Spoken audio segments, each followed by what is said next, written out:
Jadi akal itu membantu nafsu untuk membuatkan sebuah alasan kita, misalkan, kenapa engkau tidak sholat atau kenapa engkau tidak mau baca Quran? Kamu kan sudah seharian bekerja, mencari nafkah untuk anak istrimu, itu juga ibadah kok. Akal akan bilang begitu. Itu juga ibadah. Ibadah itu tidak hanya baca Quran, ibadah itu tidak hanya zikir. Maka sang diri kemudian selalu kalah. Bukan mengalah, selalu kalah karena dominan.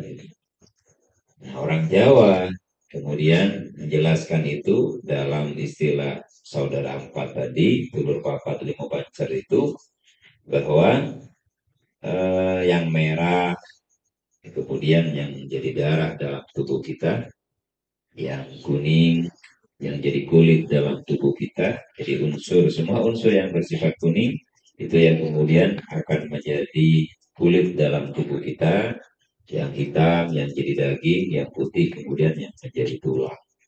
Jadi kulit, darah, daging, dan tulang itu adalah simbol jasmani yang di dalamnya ada titipan Allah Ta'ala berupa yang namanya hawa nafsu. Yang merah jelas makanannya daging, yang gurih itu makanannya yang kuning.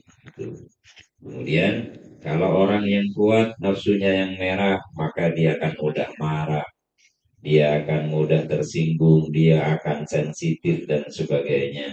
Ketika yang kuning yang kuat, maka dia akan memiliki keraguan-raguan dan kegelisahan, dan hasrat seksualitasnya akan menjadi tinggi.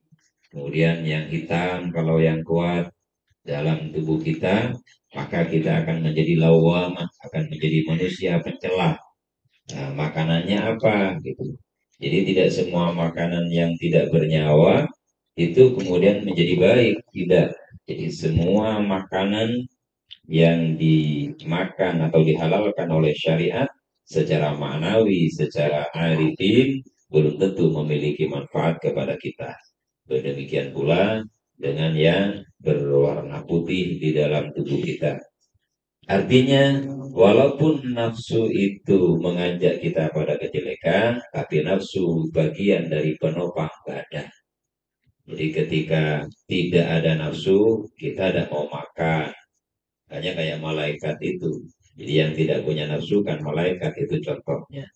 Sehingga ketika makanan, unsur-unsur makanan yang menjadi penguat nafsu yang empat dalam tubuh kita itu kita kurangi, kita lemahkan dia, maka baru bisa kita tarik dia, kita paksa nafsu itu untuk melakukan amal kebaikan. Sehingga untuk menjadi para bagian dari orang-orang solihin, gimana caranya? Ya latih diri kita dengan puasa dan dengan zikir. Selain itu, ditambah dengan apa lagi? Pengetahuan dan wawasan kisah-kisah para solihin yang beliau-beliau itu melakukan riyadhah, melakukan ibadah, latihan-latihan yang bisa kita buat sebagai contoh nyata, contoh konkret dalam diri kita. Akhirnya apa? Ketika nafsunya sudah bisa dikendalikan, maka ketaatanlah yang akan kita dapatkan. Apakah kalau kita setelah menjadi manusia taat itu bebas dari nafsu? Tidak. Nafsu itu ya tetap akan bersama kita sampai kita meninggal.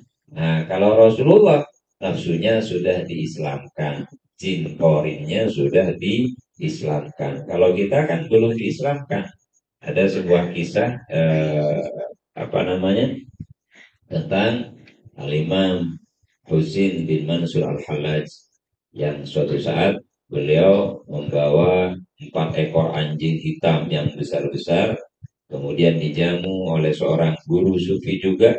Beliau hanya ambil sedikit dan hanya ambil kurma saja, kemudian anjing-anjing hitam itulah yang melahap semua makanan yang dihidangkan oleh seorang guru sufi itu.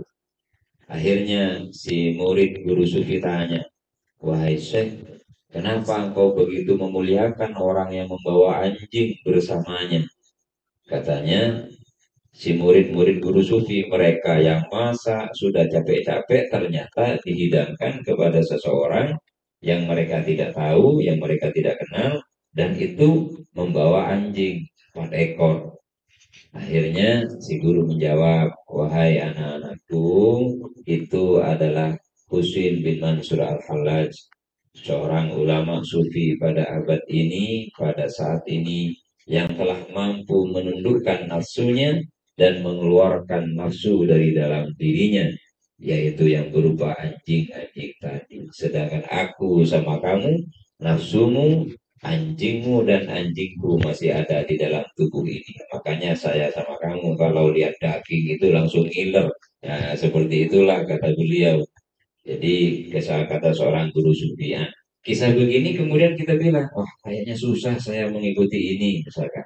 Ya memang kalau tidak bertahap. Ini kan kisahnya orang yang sudah nyampe, orang yang sudah usul pada Allah Ta'ala. Ya kalau kita ya setidaknya ada takaran lah kalau kita makan, ada ukuran-ukuran yang bisa kita makan apa saja.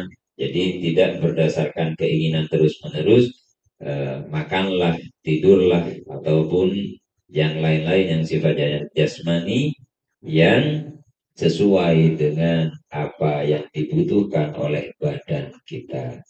Kalau sudah taat, apakah sudah bebas? Belum. Kalau sudah taat, nanti kita merasa lebih taat dari orang lain, merasa lebih rajin dari orang lain. Itu tetap. Kenapa? Karena nafsu itu tetap tidak akan pernah menyerah untuk mengarahkan kita pada kenakalan, pada kemalasan, dan yang lain-lain seperti itu.